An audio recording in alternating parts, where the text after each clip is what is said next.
momento de presentar a nuestro primer invitado, el licenciado José Manuel Luna Valiente, economista, administrador de empresas, tiene una maestría en comercio exterior y en diplomado en formulación de proyectos. También ha desarrollado cursos en las áreas de planificación estratégica, economía aplicada, administración, alta gerencia, negociaciones, fusiones y adquisiciones, mercado de capitales, finanzas avanzadas para la toma de decisiones y muchas más. Es catedrático universitario en la formulación y evaluación de proyectos en INTEC y en microeconomía también en INTEC. Es consultor privado, económico y financiero y socio presidente de JMLB Consultores y Asociados.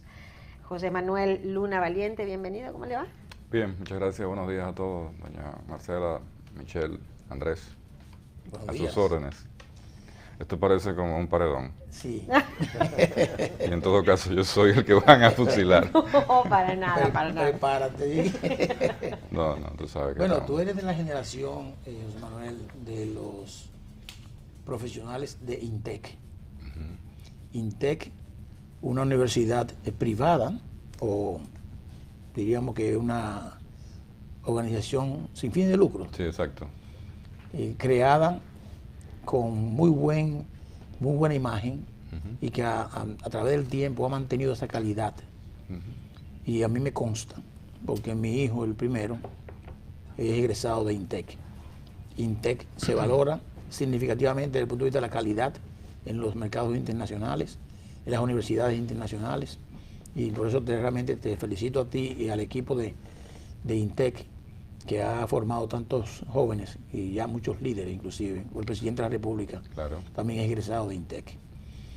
Para ti como economista, para comenzar un poquito didáctico, ¿qué representó ser un egresado o un estudiante de INTEC en la carrera de economía? Mira, qué buena pregunta. INTEC sigue siendo parte de nuestras vidas. INTEC fue una gran oportunidad, primero de decisión humana y luego de realización profesional en el ámbito de la carrera que desarrollamos. Hoy en día la República Dominicana cuenta con innumerables valores, tanto hombres como mujeres egresados de INTEC. Gran parte de los puestos más importantes de la vida pública dominicana en este momento, en este preciso momento, son dirigidos por estudiantes, por egresados de INTEC, empezando por el presidente de la República, el licenciado Danilo Medina, con quien fuimos egresados de la misma promoción. Y hay una playa grandísima de estudiantes de INTEC que están dentro del Estado dominicano, en todos los niveles, en todas las instituciones, tanto en el área pública y en el área privada, ni se diga. Por ejemplo, te pongo ejemplos: Luis Reyes, el director de presupuesto; Enrique Ramírez, administrador del Banco de Reservas; Gabriel Castro, superintendente de valores. Y si seguimos por ahí, toda una playa de jóvenes valiosos que contaron en su momento con quizás una de las mejores estructuras docentes que existía en la República Dominicana, no solamente para economía. INTEC tenía toda una playa de altísimos profesionales y que coinciden con que gran parte de los profesores de esta generación, que son parte de este gobierno, también eran los que iniciaban el proyecto del Partido de la Liberación Dominicana en ese momento. Qué bien. José Manuel, la economía internacional y lógicamente conecta con la economía dominicana, la economía nacional. En 2008 hubo un colapso provocado por factores internos en los Estados Unidos, exógenos también, y de una forma u otra se supone que deberían impactar en la República Dominicana. La República Dominicana salió muy bien, no estaba blindada como muchos decían, pero salió muy bien de esa crisis. Y sus números recientes, y diríamos que en los últimos años, han dado muy buenos resultados en lo que tiene que ver con el crecimiento, control de la inflación y diríamos que un adecuado manejo del Estado dominicano, del gobierno dominicano. En la actualidad está sustentada sobre una base de servicio básicamente, cosa que no necesariamente es lo ideal. Hablamos un poquito con el economista para analizar estos factores y analizar por qué estamos con una economía sustentada en servicio, cómo podemos hacer un mix entre las cosas y real y efectivamente si los resultados que dice la economía es lo que realmente la gente siente en lo que tiene que ver con el bolsillo de la gente y el crecimiento. ¿Cuántas preguntas son? 14 preguntas. Mira, quería hacer una precisión antes de entrar en ese desarrollo que te vamos a contestar inmediatamente. Ustedes comentaban en uno de los segmentos anteriores sobre el tema haitiano y hay un elemento, hay un párrafo que se queda de la Constitución cuando tú leías el artículo 11, que es muy importante para que nos ubiquemos en el contexto de la visión de un país con relación a su Constitución. Y es el que reza que cada haitiano nacido en su país tiene de 0 a 2 años para regularizarse a nivel interno. O sea, ¿De 0 a 2 años. Tienen 2 años para poder regularizarse como nacido en Haití. O sea, lo que a nosotros nos lleva 24 horas, en un hospital a usted le dan su certificado de nacimiento para que usted proceda automáticamente, ya con su cédula automáticamente. A ellos le dan 2 años. Eso solamente como una referencia. Como una referencia de lo que yo llamo un plan perfecto, pero después hablaremos sobre eso. Okay. Bien, entrando en el ámbito de la economía. La República Dominicana, recordemos que era una economía de postre, azúcar, café y cacao, en los años 60, 70 e inicios del 80 inclusive.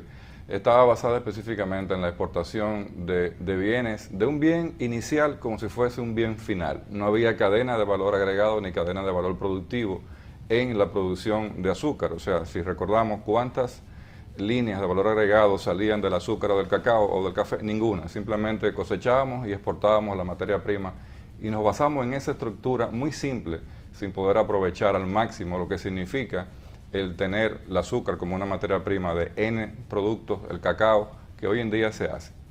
Pasamos de ese tipo de economía a una economía de servicios iniciada por el proceso del turismo en los años 70 con la ley 153 de incentivo turístico, que fue la que desarrolló Playa Dorada y da el inicio al nacimiento de una industria poderosísima hoy en día, como de hecho son los números que vemos a diario. Esta economía fue cambiando y se adicionó todo el tema de servicios también de las telecomunicaciones, que fue un sector que fue creciendo y que fue sustituyendo a otro tipo de servicios, pero a la vez también fueron dos industrias, turismo y telecomunicaciones, que fueron creando también cada vez más puestos de trabajo a nivel ya de especialización. Fíjense que pasamos de economía basada en productos agrícolas con baja calificación de empleos y pasamos a una industria que va creando empleos mucho más formales y mucho más tecnificados. Eso a su vez va generando también cambios estructurales en los sistemas educativos de la nación y va aportando otros recursos. Así seguimos avanzando, mientras siempre se sigue contando con una mínima parte de inversión extranjera, una muy mínima parte de las remesas que componen hoy en día la estructura de la economía dominicana, o sea, turismo, el sector del servicio, las remesas, la parte de inversión extranjera. Y lo que estamos sacando hoy en día con relación a la parte de la producción nacional y productos exportables, el tratar de obtener valores agregados y cadenas productivas de bienes producidos en la República Dominicana, tanto en el área agrícola como en el área industrial, y también lo que pasa con el tema de las zonas francas especializadas, las zonas francas no especializadas. Recordemos que en el año 70 teníamos una estructura de zona franca basada en un 71%, 72% de zonas francas textiles de bajísima calidad. Aquí se hacía todo lo malo que importaba la China. Sin embargo, con el acuerdo multifibras en el año 2001, que destrona todo el tema de las zonas francas, las zonas francas que estaban en México se van para la China. Solamente en un solo día, recordamos precisamente el 1 de enero del año 2001, México perdió 1 millón de empleos. O sea, toda la estructura de zona franca se fue en un solo día, porque hubo un traslado automáticamente por el acuerdo multifibra que quitaba todos los beneficios que tenían los países de América Latina, específicamente en México, Centroamérica y los países del Caribe, y algunos países del área oriental, específicamente en Asia, que tenían esa estructura. Sin embargo, el mundo va cambiando muy rápidamente, y nos encontramos ya con una economía dominicana que tiene una estructura, por ejemplo, en el tema de la zona franca, ya hemos cambiado, hay sectores de zona franca muy especializados en el área de tecnología, en el área en el uso intensivo de tecnología, servicios, que a su vez demanda también empleos de mayor calificación, de mayor cualificación y de mayor nivel de salario. Caemos en una economía que tiene una amplitud muy grande, sobre todo ya en los años 90, con el renacimiento de la industria minera en la República Dominicana. Entonces completamos un ciclo mucho más interesante. Tenemos hoy azúcar, y fíjense qué interesante, hoy el azúcar es un área importante para abrir ingenios y producir nuevos valores agregados por el repunte que tiene el azúcar. Hoy en día la República Dominicana importa más azúcar que lo que produce. Sin embargo, antes éramos un exportador neto.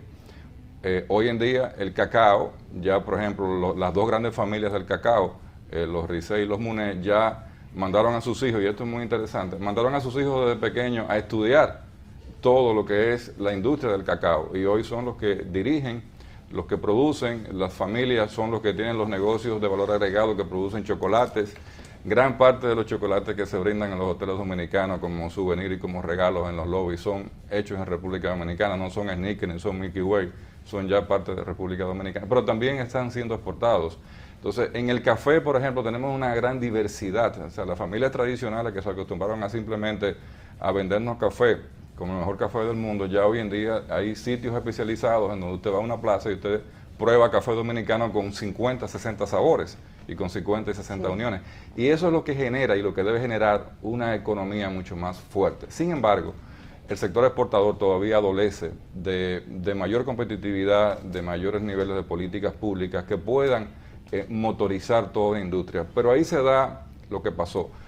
Hubo un bache en la economía dominicana, hubo un retraso muy grande entre la economía del dulce, la parte de los servicios y el salto al turismo, a la parte de inversión extranjera, a la minería y a las zonas francas especializadas. Y todos esos baches han sido problemas de productividad y de competitividad.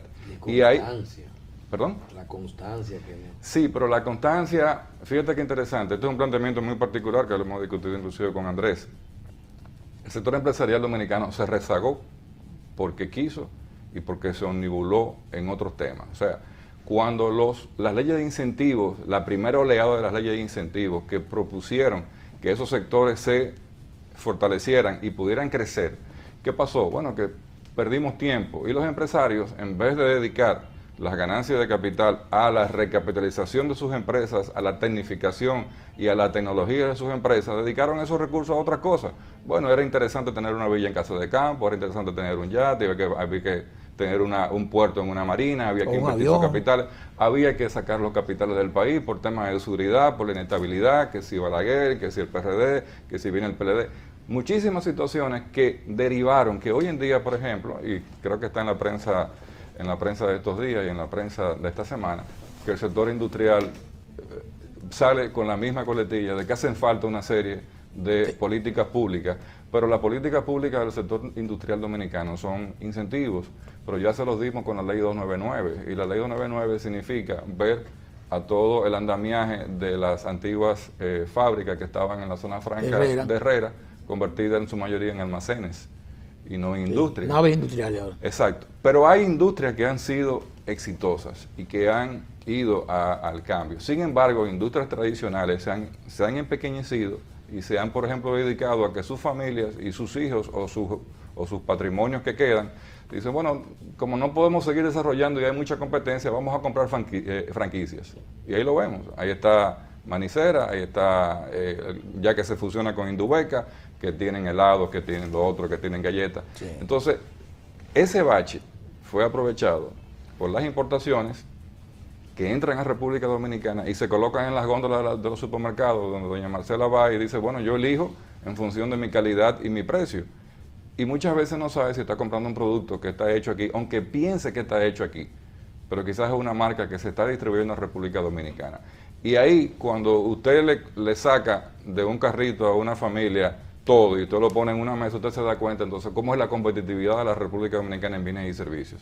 Y eso nos lleva a una situación en donde todavía los sectores básicos, que son los que generan empleo, porque una de las cosas importantes es que si la economía ha crecido, como es la última pregunta del set de preguntas, que la economía ha crecido, sí, pero ha crecido en sectores en donde hay poco valor de redistribución de empleo. La minería emplea muy poco personas. Y muy técnico. Y muy técnico. La zona y sobre todo que son personal en su mayoría extranjeros, que están reeducando a todo un sector dominicano. Sin embargo, sabemos que tenemos mucho por delante. República Dominicana tiene 50, 70 años de minería exitosa y de producción de grandes riquezas. El tema de Barrick es una situación que trae muchas interrogantes todavía. La discusión del adendum que se hizo al comienzo del gobierno, cuando el tema de Barrick fue todo un boom, simplemente fue un acuerdo a 4 años. El acuerdo de Barrick, que no está aprobado en el Congreso inclusive, tiene que ser rediscutido en el 16. O sea, los avances que yo te di, que te correspondían más adelante, bueno, te los di, te los seguiré dando, o en función de que, sin embargo, la mina de Barrick hoy tiene un potencial quizás un 100% más que como tiene. De reserva. De reserva. O sea, las reservas de Barrick, por ejemplo, hoy en oro, ya casi llegan a 40 millones de onzas. Y comenzamos en 20 y tanto, 25. 27. Ese dato es oficial. Pero también las reservas de zinc, plata y cobre son altísimas. Sí, las reservas de cobre valen 4 veces más que lo que vale el oro en la mina de Barrick. Y no estamos poniendo tanta atención. Y Barrick, por ejemplo, acaba de obtener un permiso muy interesante para tener una exposición, para tener una planta de explosivos dentro de Barrick, que le va a permitir explotar un yacimiento en el subsuelo a unos 2.000, 3.000 metros que se ha descubierto. Hay muchos datos que salen de Barrick, pero la gente no está muy... no le interesa. No le interesa porque la gente lo que está es en el tema del medio ambiente, que si Miranda, que si Barrick. Pero la industria minera es una industria sumamente poderosa con la cual tenemos que saber negociar y saber negociar a tiempo. Claro, aquí hay un dato muy interesante que tiene que ver con las mega preguntas de Andrés. O sea, el tema de la crisis internacional en la República Dominicana no tuvo efectos devastadores porque en el medio se metió la inversión de Barrick Gold. Exacto. O sea, Barrick Gold es una inversión que empieza en el año 2008, 2009 y se consolida en los años 2013. Entró un dinero cuando tenía que entrar. Exactamente. Casi 3.000 millones. Entró un dinero que si no entraba, la cuenta de balance de pago y la situación dominicana hubiera sido otra. Sí. Yo quiero que tú me ayudes, que hay una pregunta que normalmente todo el que nos la contesta no nos habla claro, y es, ustedes hablan de crecimiento, los economistas. Yo veo los informes del Banco Central y realmente este es un país que crece. Tú hablas con el sector hotelero y te dice que tenemos un 11% este año, pero Terrero decía, nosotros no vemos, el pueblo dominicano no percibe ese crecimiento. Es un problema de, el país tiene tantos años creciendo de forma permanente y consecutiva y el pueblo dominicano no lo percibe, la gran parte de la población. ¿Qué pasa? Es un problema de qué se está midiendo, cómo se está midiendo, o es que hay dos economías. Una cosa es la economía cuando tú la ves global de un país, sumando todos los indicadores económicos y todas las áreas. Tú coges un barril y echas todo, economía, macroeconomía, el trabajo, el pueblo, todo junto. Entonces, si por las telecomunicaciones crecimos o por el turismo, esto te va a dar un factor de crecimiento al final. O es que se toman datos de una forma específica o para poder realizar estas mediciones todos los años de que tenemos un crecimiento. Mira, esa es la pregunta que se hace todo el mundo, que se hace, como dice el dominicano de a pie, pero déjame decirte lo siguiente, los números estadísticos de medición sobre el crecimiento de la economía dominicana son reales.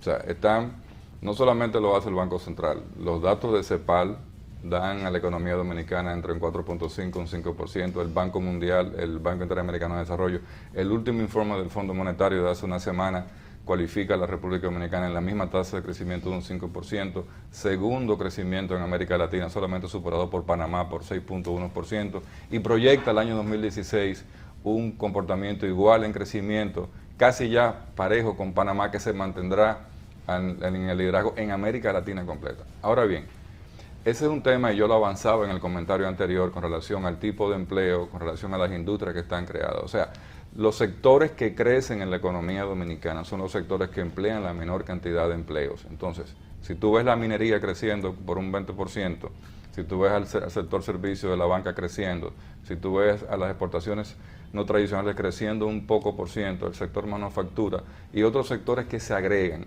cuando tú ponderas esa participación, indudablemente la economía crece. Ahora, cuando tú te vas también ponderando cada sector de crecimiento sectorialmente, igual que la redundancia, tú te vas a dar cuenta que tú dices, bueno, la economía dominicana, la minería dominicana creció un 20%, hasta un 28% creció el sector construcción, y tú dices, bueno, ¿y cuántos empleos están aquí? Bueno, tanto, pero yo tengo 2 millones de desempleados, pero yo tengo 3 millones de personas que son capaces para estar trabajando. A eso súmale toda una masa de informales, de inmigrantes que trabajan en la República Dominicana, y súmale, como tú decías, quizás tú dijiste hay 2 economías. No, no hay 2 economías, realmente hay 3 economías. Hay una economía formal, hay una economía informal, que es un 57% de la población, que es la que está en la calle, la que vende fruta, la que vende tarjetas. La que vende perro. Eso es 57%. Perro, Sí, 57%. Pero esa economía, esa es una economía... Pollito pintado. Pollito. Sí. Eso no se venden ya, los pollitos azules y rojos, se venden en la época de pelota. No, pero venden uno que te pone arriba del bonete, que camina así. Y se venden también los pajaritos estos, que son los que comen arroz, que no hacen nada comprándolo porque viven en los arrozales. O sea, si usted lo compra y se va a morir. Se va a morir. De moca, que son unos circulitos así, para probar también. También. Pero hay otra economía también mucho más poderosa, que es la economía, como llamamos la economía subterránea. Esa es la peligrosa. Sí, pero es una que genera, es la que está basada en la evasión y la ilusión. Exacto. Entonces, todo y en el dinero ilícito. En el dinero ilícito. Entonces, todas esas ¿Cómo se llama esa economía? Subterránea. Algunos Subterránea. países utilizan el término también. En los Estados Unidos se calcula que la economía subterránea es un 11%. Wow. En los Estados Unidos. ¿Y aquí qué usted cree? Del mismo tamaño de la economía dominicana. O sea, es una economía igual. 50-50. O cuidado, no, 50-50 no, 100%. Ay. O sea, te pongo un aquí ejemplo. se están bregando 600 mil millones de pesos, hay otros 600 mil. Subterráneo. Sí, no, yo te voy a dar un ejemplo. Aquí hay instituciones, aquí hay oficinas que son bancos, que pueden prestar cantidades iguales o mayores que cualquier banco múltiple de la República Dominicana, en donde lo que basa como contrato es un pagaré, una garantía de un terreno. Aquí hay cooperativas no formales dentro del cooperativismo. Sí, en lo que hay de COP, por ejemplo, no. No, que tienen la capacidad de prestar, te podría decir, 15 millones de dólares, 20 millones de dólares.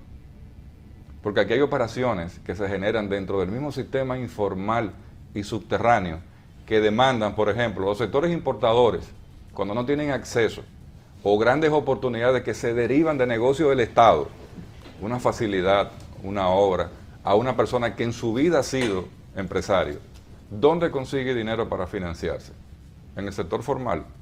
Nunca lo haría, nunca trata de hacerlo, porque las oportunidades simplemente las agarran por los pequeños cabellos y buscan la forma de estructurar métodos económicos y financieros que le garanticen que puedan ejecutar esos proyectos. Pero eso se convierte en un efecto dominó y eso va generando. Las operaciones, por ejemplo, de factoring que se hacen, que son formales, pero hay muchas que son informales. Hay muchas que están en oficina. Yo te compro las facturas. O sea, fuera del sistema. Fuera del sistema. Pero el hecho de que perdón, Terreno, Sí. Están fuera del sistema, perdón. Pero ese dinero no tiene que ser ilícito. No necesariamente. No necesariamente, pero fíjate que es lo siguiente. Están fuera del sistema porque no generan retribución al Estado dominicano. Ni empleo. Ni empleo, no están en la tesorería, no están en la seguridad, no pagan per cápita por ese tipo de operaciones. O sea, hay muchísimos tipos de operaciones. Pero yo conozco particularmente, y creo que todos podemos conocer, estructuras de financiamiento que están basadas en eso. Vamos a hacer una pausa. Si usted Michelle me se lo quedó permite. preocupado. Sí. Vamos a hacer una pausa si ustedes me lo permiten, pero antes les quiero recordar o informar que el 3 de julio en el Nader Bar y Teatro va a haber un espectáculo homenaje a Cuquín Victoria, una noche con Cuquín.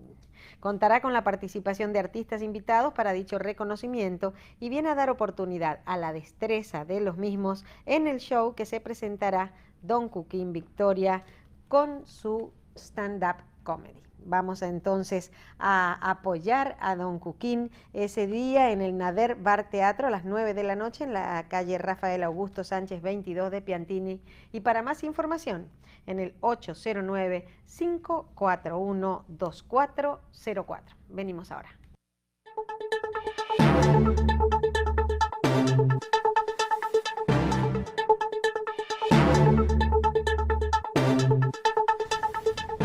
Entonces, ¿qué tiene de malo que una economía se sustente en minería, en turismo? Solo el tema de los empleos. Entonces, si tuviéramos una economía basada en más cosas que se hagan aquí, en sectores, en industria, producción nacional, tuviéramos más empleo y hace que más gente perciba el crecimiento.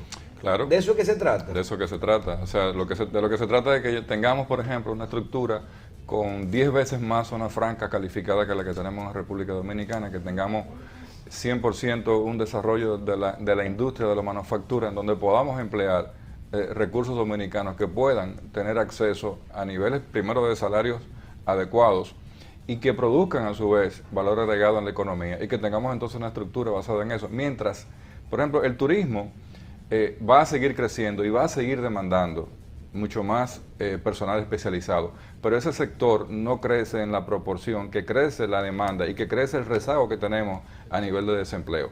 Hay algo muy importante, si bien es cierto que la agropecuaria y hoy la agroindustria que se desarrolla también activamente, pero ojo, la agroindustria que se desarrolla, por ejemplo, basada en invernaderos, no tiene uso intensivo de recursos humanos.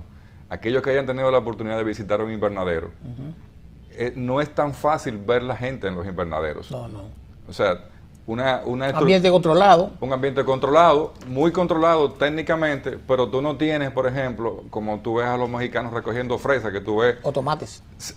5,000 gente intensivamente recogiendo. Ese es otro tema. Tú hablas de que, bueno, ese sector que produce divisas, que es el de los invernaderos, porque esos frutos se exportan, no produce mucho empleo.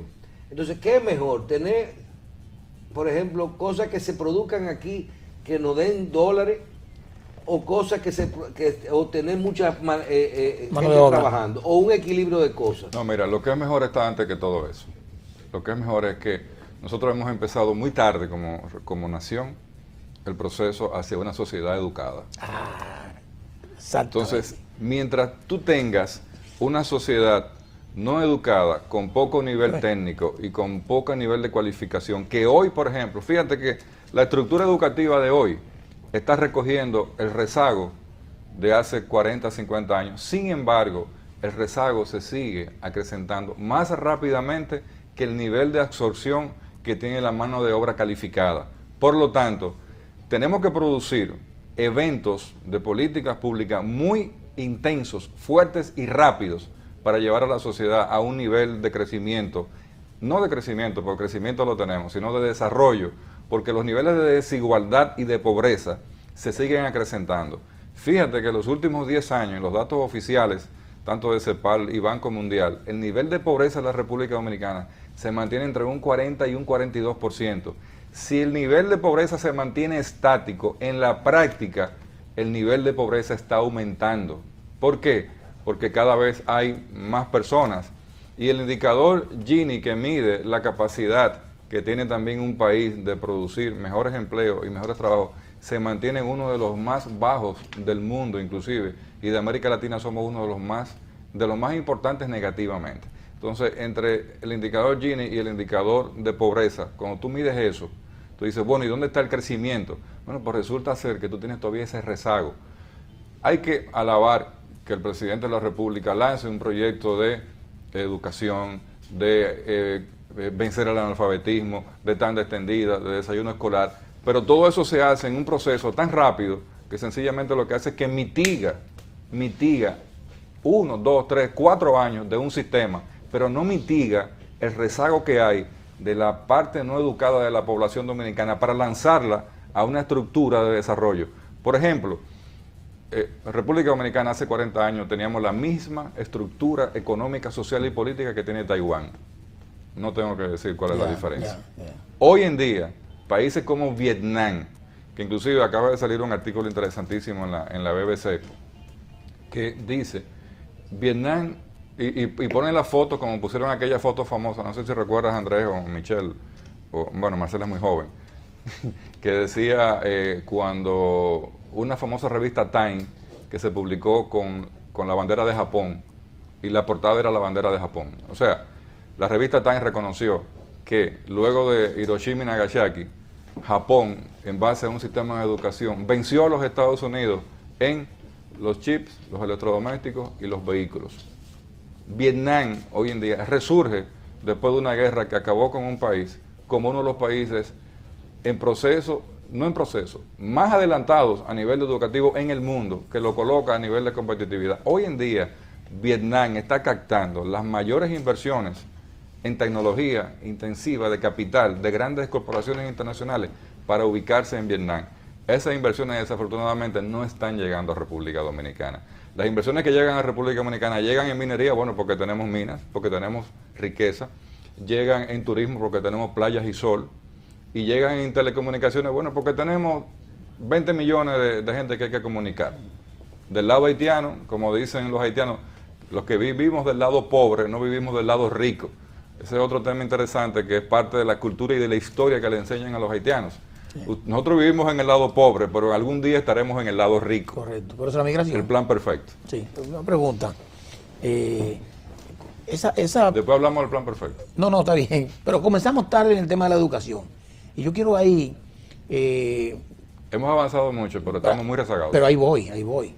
Pero venimos de rezagados de comenzamos hace tarde, bueno, tenemos ahora un tema con una mayor asignación presupuestaria para la parte básica.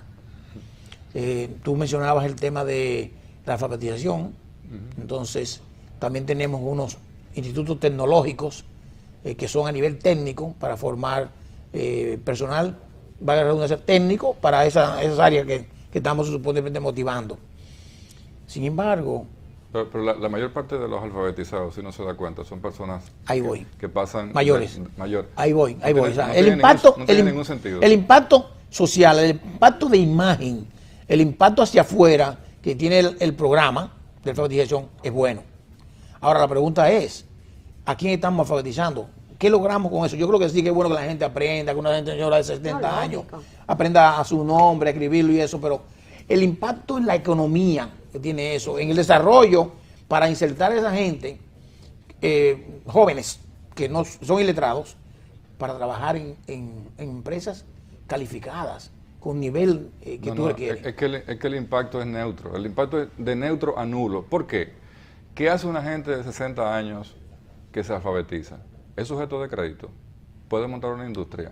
El proyecto de pymes del gobierno le va a financiar una pequeña empresa. Esa gente no está ni siquiera motivada para hacerlo, porque ya tiene un status quo de vida que se acostumbró. Simplemente lo que tiene es una visión adecuada de la vida, que puede entender, puede leer un periódico, pero ¿quién dice que no lo leía tampoco?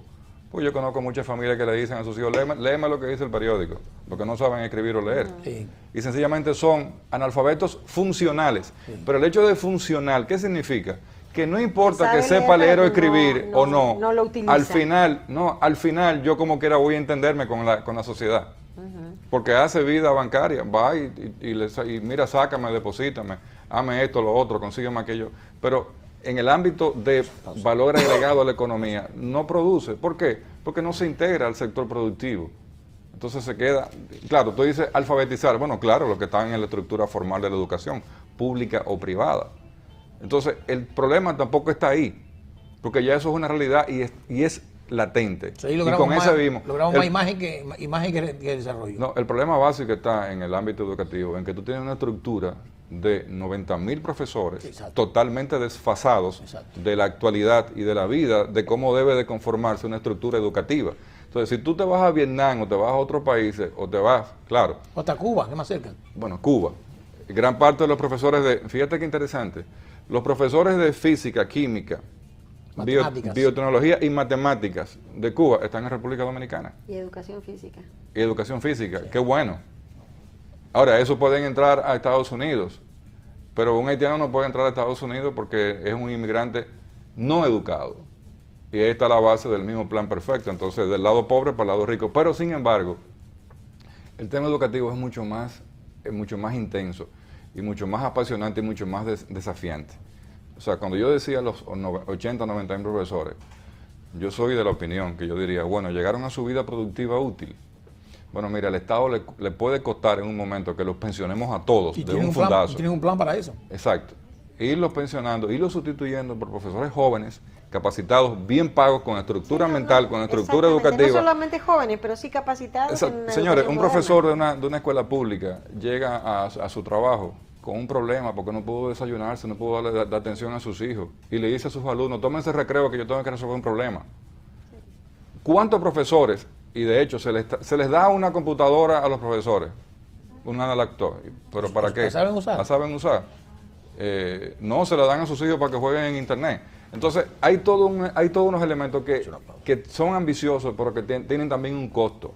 Y los costos políticos son decisorios en este tipo de sociedad, en donde los costos políticos solamente se asumen en función de los intereses particulares que les interesa a los grupos políticos y de poder de mantener el manejo de la economía. Sin embargo, no nos damos cuenta que nos estamos rezagando. Es como los bajos salarios. ¿Para qué usted quiere pagarle a un empleado 10, 12 mil pesos? Bueno, para que se jode y se muera. Pero si usted le paga 20, ¿por qué usted no le paga 20? Para que consuma más, produzca más, pague más impuestos, haya mucho más productividad, las empresas crezcan. Y tenga mejor pensión al futuro. Tenga mejor pensión, que de hecho Paul Krugman acaba de decir que las FP son una estafa a nivel mundial. No, Stiglitz. Deutsche Stiglitz. Bien, Vamos a hacer una pausa.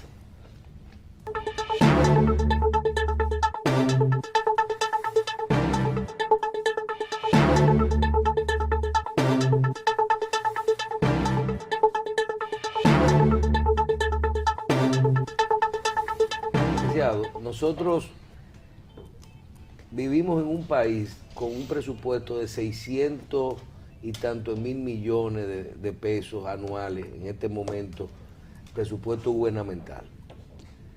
Y nosotros que siempre tratamos de ser lógicos con las cosas, decimos, pero ven acá, ¿cómo si nosotros tenemos ingresos por 400, tenemos un presupuesto de 600? Por eso es que nosotros vamos a vivir endeudados. Nuestro presupuesto proyecta el endeudamiento y vamos a seguir peor siempre. Ah, no, que esos números están cuadrados, que uno puede endeudarse hasta un porcentaje del Producto Interno Bruto. Usted hace referencia en su explicación anterior a que nosotros siempre hacemos cosas, pero por no ser constantes o no son suficientes, hacen que las cosas vayan lenta o que al final lo que sean es tapar hoyos. Vamos creando la educación, pero no es suficiente, y si la tenemos, todavía no está al nivel de lo que los otros países están haciendo para poder ser más competitivos. Y decimos, instalamos unas plantas de carbón cuando estén listas, van a estar listas, pero ¿va a suplir la demanda, va a resolver el problema, o ya en 2 años, 3, lo que va a hacer es llenar el aumento de la necesidad de generación del país, que demanda un incremento de 100 o 200 megavatios todos los años? O sea, y en eso va en todos los sentidos. Entonces, ahí volvemos a usted. ¿Cuál es el plan perfecto? ¿Y vamos a poder cumplir los sueños del presidente? Qué interesante. Bueno, el plan perfecto yo lo refiero a otro tema, pero lo voy a aplicar. ¿Cuál sería el plan perfecto? El plan perfecto para poder trabajar nuestra economía. Perfecto. Vamos a detallar cuál sería el plan perfecto. Fíjate. ¿Y los sueños? ¿Y cómo ejecutar los sueños en base a un plan perfecto? Claro, porque queremos que sean posibles. Porque, exacto, los sueños tienen que ser realizables para que una sociedad sea mucho más fructífera, tenga mayor nivel de riqueza, tenga mayor nivel de redistribución y venzamos la desigualdad y la pobreza, que es el objetivo de toda sociedad y de todo Estado. Cuando tú planteas muy bien el tema del presupuesto, déjame empezar por ahí para que tú veas qué interesante el componente que tiene el tema del presupuesto con el ámbito social, político y económico de la vida nacional. Es cierto que tenemos un presupuesto de 443 mil millones de pesos, basado en los ingresos que producen la Dirección de Impuestos Internos, la DGI, y la Dirección General de Aduanas, la DGA. La parte que le falta, los 630 mil millones, que es el presupuesto aprobado para el 2015, son 170 mil millones que vienen por financiamiento internacional o por los aportes que hacen las instituciones con los acuerdos que tenemos con el Banco Mundial, con el BID, que vienen como donaciones a República Dominicana. ¿Puede una economía basar su estructura de desarrollo en un esquema de presupuesto bajo ese ámbito y ese ambiente? Nunca. Y eso tiene un fin de mediano plazo en colapso. O sea, una situación eso es insostenible. Eso es insostenible. Entonces, ¿dónde está la sostenibilidad? Viene dada por la insostenibilidad que tiene el sector fiscal de la República Dominicana. La economía dominicana ha estado blindada y ha podido permanecer y ha podido sobrevivir a una crisis del 2003-2004 interna de la banca dominicana, sobrevivió a la crisis internacional del 2008-2009 de los Estados Unidos y sobrevivió a la crisis de los commodities, inclusive colocando a la República Dominicana y a este gobierno en una posición muy ventajosa de suerte, en donde los precios del petróleo, que están presupuestados para el año 2015 en el presupuesto nacional de $92, están hoy rondando los 50, los 55 y no más de los 60, y no pasará de ahí, lo que va a producir a la economía dominicana y al presupuesto nacional un ahorro de casi 2.000 millones de dólares en la factura petrolera. Ahora, ¿dónde está el tema importante? ¿Cómo resolvemos esto? Bueno, desde el punto de vista fiscal. Aquí hay una reticencia a hacer una reforma fiscal integral, un pacto fiscal. Cuando hicimos la reforma fiscal del año 2012, por ejemplo, Andrés y nosotros fuimos abanderados del fracaso que iba a tener esa reforma, y fracasó. Y pudimos pronosticar que iba a fracasar de facto y que la economía dominicana se iba a arrodillar, y se arrodilló. La economía dominicana creció en el primer semestre del año 2013 a un 1%, y venía de crecer a un 7%. Las medidas que se tomaron, inclusive medidas que el presidente tuvo que devolver para atrás, que tuvo que esperar, que tuvo que aguantar, y hay varias de esas medidas que no se han aplicado todavía. Están pospuestas. Que están pospuestas. La única que ha seguido aplicándose es el incremento del ITEVIS en una serie de productos de la vida nacional. Pero ¿cómo tú haces y cómo tú creas una estructura fiscal? Bueno, basado en un elemento, evidentemente, crearla basada en un elemento de que se puede hacer un gran pacto nacional.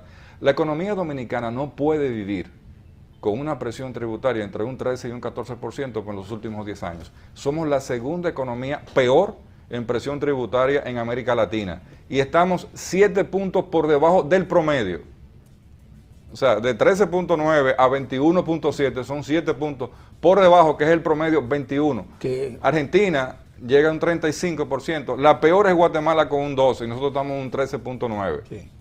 El único incremento que hubo fue en el 2007, que pudimos llegar a un 15.4%. Pero ¿qué economía se mantiene con una presión tributaria de ese tipo cuando tiene una serie de demandas tan fuertes como por ejemplo el pacto educativo? Que el 4% de la educación, está demostrado que no hacía falta el 4%. Con una estructura bien administrada de recursos se podía lograr un avance mayor del sistema educativo o igual a lo que tenemos hoy en día. Ahora, ¿tú quieres 4% para hacer 10.000 escuelas? Bueno, eso es otra cosa. Para hacer 20.000 escuelas, eso es otra cosa. Ahora, yo quisiera un 4% para llevarme a todos los docentes, atraer a muchos profesores bien pagos y montar una estructura de educación que pueda avanzar más rápidamente y que pueda vencer todos esos procesos. Hay un ámbito en el tema del pacto fiscal que es vital. Está demostrado, el presidente lo dijo en Panamá cuando le preguntaron, presidente, ¿y el pacto fiscal? No, ese pacto no, eso se posterga.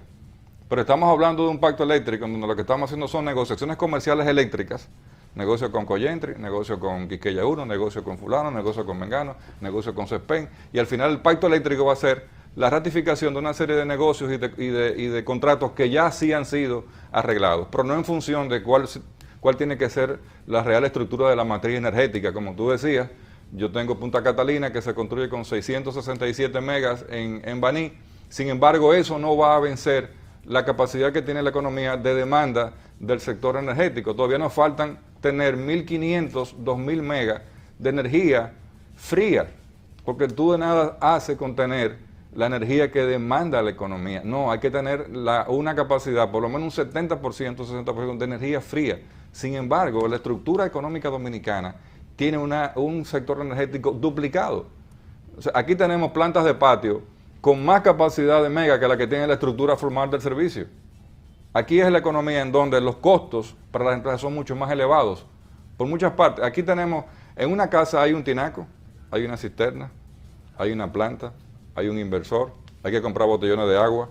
O sea, todo está repetido, porque no hay servicios que nos puedan garantizar que la sociedad dominicana, por eso que a la gente le encanta ir a los Estados Unidos. Pero licenciado, es que usted va más rápido de lo que uno puede entender. Lo primero, cuando estamos hablando de presupuesto, y todos sabemos que una economía no se puede mantener muchos años. Es que lo que entra al presupuesto son recursos que produce la economía, Bien, vía los impuestos fiscales. Ahora, cuando usted habla de que esto no va a ser sostenible en el tiempo, primero, si usted fuera astrólogo, ¿cuánto tiempo esto se va a mantener? ¿4 años, 6 años, 2 años? El otro día vimos que subió el endeudamiento muchísimo y cuando se compraron los bonos de Venezuela, eso nos da una brechita de que el margen de podernos endeudar. Oiga, ¿hasta cuándo usted dice República Dominicana va a poder sostener eso, según mi opinión?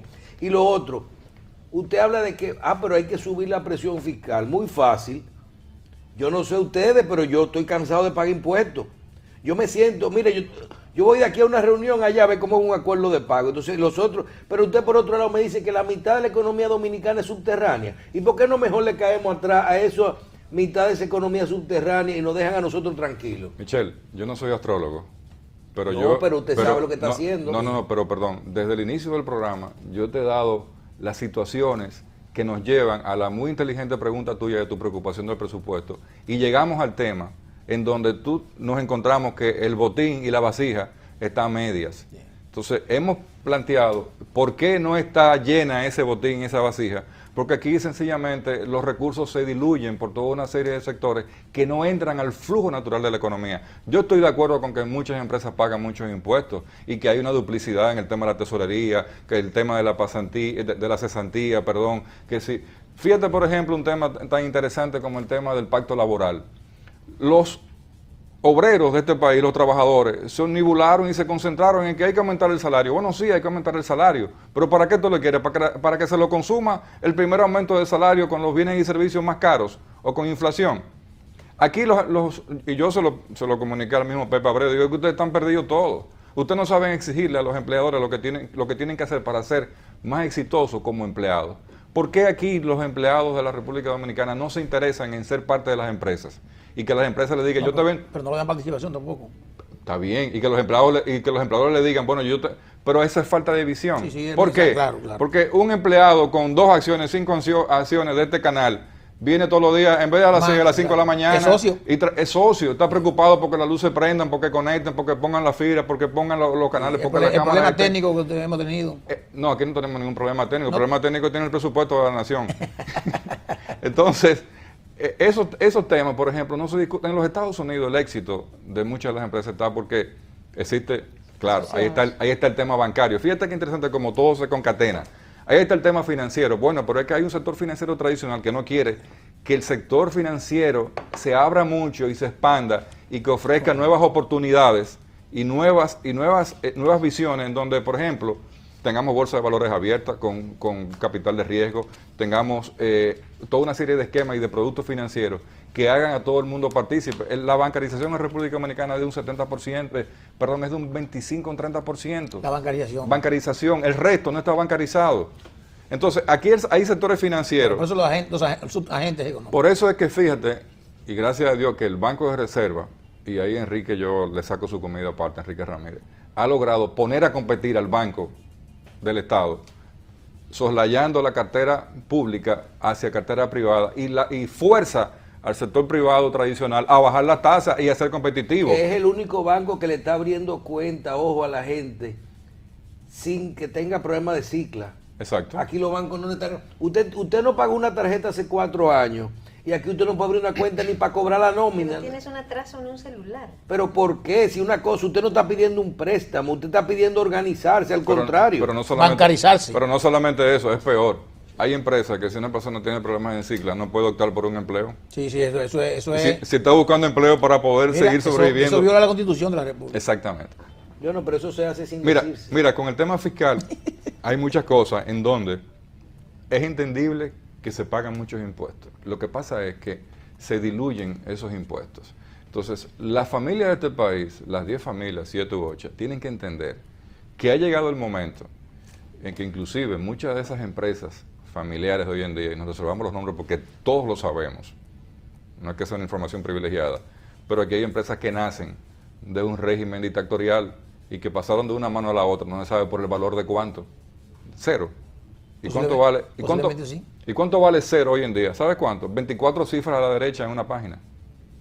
Entonces, ¿qué valor? Que da error en cualquier página. Que da error en cualquier computadora. ¿Y qué significa eso? ¿Y cuánto? O sea, los capitales que están fuera de la República Dominicana, ¿cuánto aportan a la República Dominicana? Fíjate que los mismos empresarios que dicen, no, pero nosotros pagamos muchos impuestos, digo, sí, pero tú pagas muchos impuestos, tú tienes razón. Pero te aprovechaste de la ley de incentivo y te compraste todas las villas, sacaste $1.000 millones fuera del país, tienes un avión y tienes lo otro y no te declararon en República Dominicana. ¿Y por qué tú no lo traes a producir a República Dominicana? Además, las quejas no tienen tanto sentido. ¿Por qué? Porque el dinero que es producto de, o sea, ¿verdad? La bonanza, la riqueza, el bienestar, el sol, la playa, el yate, las villas, el dinero fuera, Andorra, España, Ibiza, lo que tú quieras. ¿Dónde se produjo? Perdón, ¿dónde se produjo? Aquí. Se produjo en República Dominicana. Ya. ¿Y por qué no se puede grabar? ¿Y por qué no hacemos un gran pacto y entonces decimos, bueno, está bien, nosotros estamos de acuerdo y vamos a propiciar? Por eso es la discusión del tema del gasto tributario. El gasto tributario en la economía dominicana en el presupuesto del 2015, 6.1%, 205 mil millones en exoneraciones e impuestos, O sea, a través gasto de 30 leyes de incentivo que van. Gastos tributarios, para que la gente entienda bien claro. Exoneración de impuestos. Exoneraciones, exenciones. Exacto. Hay sectores que ameritan y que demandan que se queden, zona franca, turismo, porque tienen un costo-beneficio mayor que lo que sacrifica el Estado. Por ejemplo, en el turismo, por cada peso que sacrifica el Estado ¿Cuánto consigue? en exoneraciones, el sector le devuelve a la economía entre 5 y 6 pesos. La zona franca por igual. Ahora, las exoneraciones mayores están en el sector de energía. Combustible. Yo estoy financiando a esos delincuentes que andan en la calle con exoneraciones de 50, 100, 200 mil galones exonerados de combustible. Yo estoy exonerando a Barry, a las mineras, cuando producen muchísimo dinero en el mundo y cuando exportan. Pero la parte de Barry, el gobierno es dueño del 50%. Entonces, sí, también... pero me estoy exonerando, por lo tanto Sí. pierdo más. Sí, sí.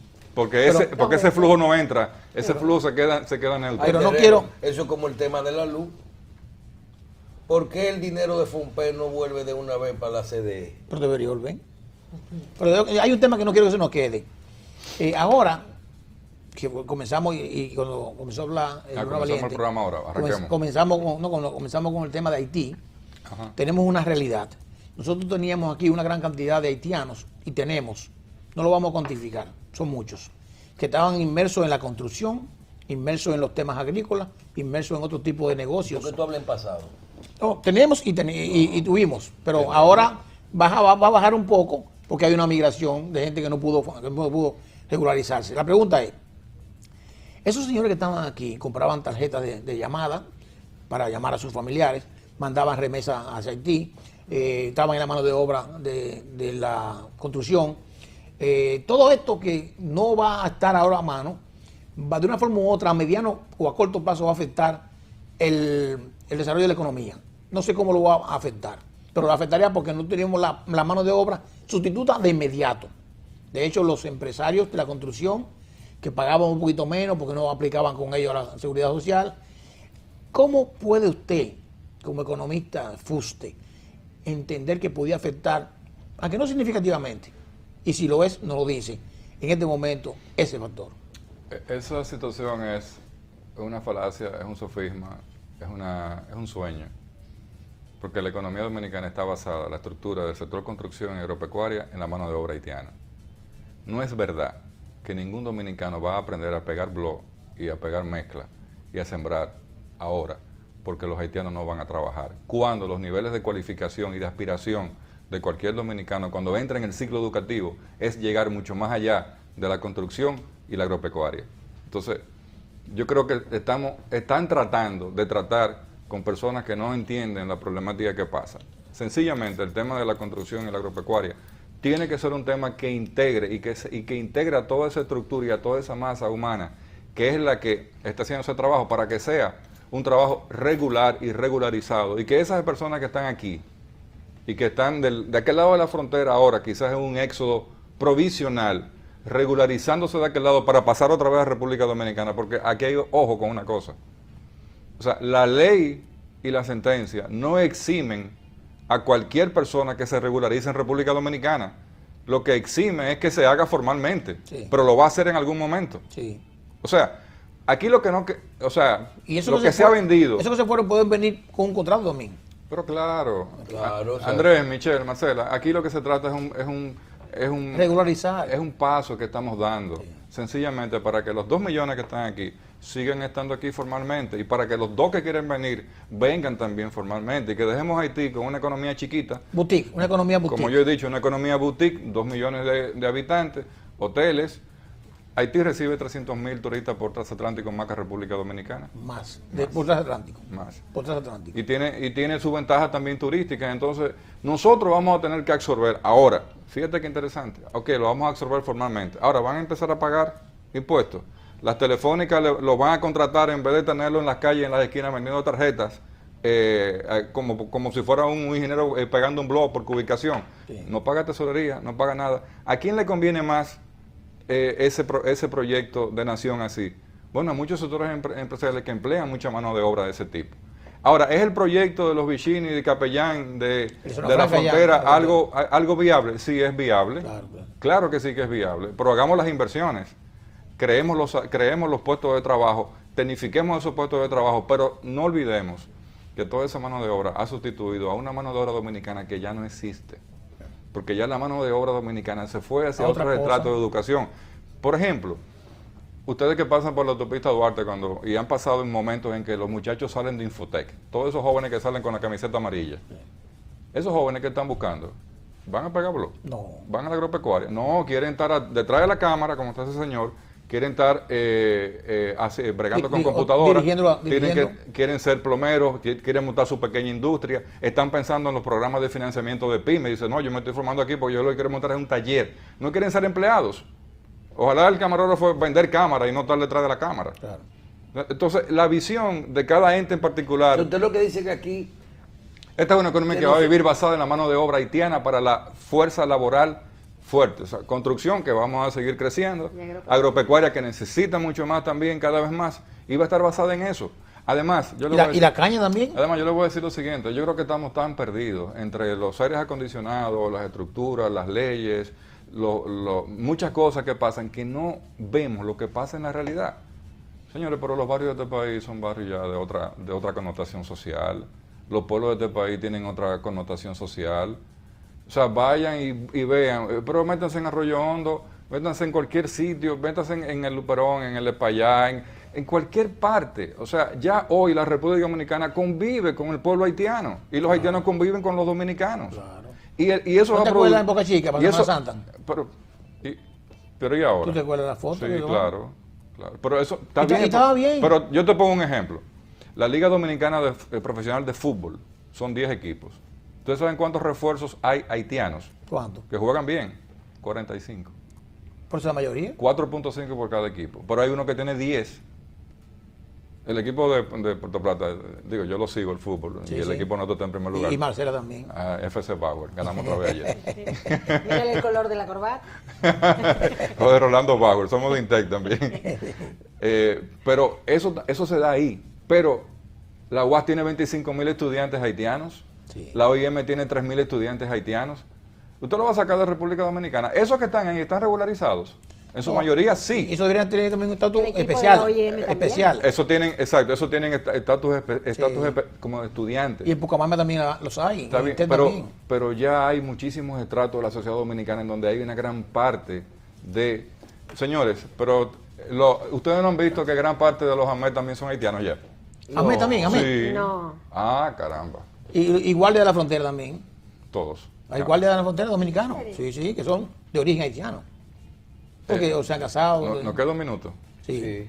Los sueños del presidente solamente son posibles soñando bajo los pies puestos en la tierra. Y para tener todo el acceso a lo que quiere hacer el presidente, que es válido, hay que tener claro que esta sociedad debe de cambiar y que tiene que cambiar una visión. Si él tiene un plan con el tema fiscal, por ejemplo, es bueno que se empiece ya. Ya se ha empezado a analizar el tema del gasto tributario. Ahora, no vamos a tener tiempo de aplicar nada ni de seguir venciendo, porque llegará el 16 y si él gana, nos pasaremos 2 años discutiendo un pacto fiscal y lo aplicaremos en el 2019. Y eso quiere decir, la preocupación de Michelle va a tener más sentido, porque de aquí al 19, y estamos en el 15, vamos a tener que seguir financiando el presupuesto nacional con financiamiento internacional. No se preocupe que ahora lo vamos a hacer todo sin consenso. Nos vamos a sentar. Hacer la cosa. Sí, sí. Reforma salarial, código de trabajo. Pero eso, Vamos. Eso está diciendo algo que puede ser Ah, peligroso. pero es que no hay forma de... Porque mayoría congresional ¿De qué significa año eso. es la Estrategia Nacional de Desarrollo? No, solamente tiene como... Tenemos 10 años hablando. No, Señores, menos. Que de hecho está desfasada y tiene, dice la estrategia que deberíamos tener una presión tributaria hoy de un 19%. Exacto, estamos atrás. Bueno, el tiempo se terminó. Bueno, también que estén tranquilos en el 13, porque si no pueden dejar 1 hora y media Claro, de tranquilidad. claro, porque llegamos tarde. ¿verdad? Claro. Señores, Pero- gracias. Hasta mañana. Llegamos tarde, pero no de últimos. Gracias. Chao, hasta mañana. Gracias. Invitado.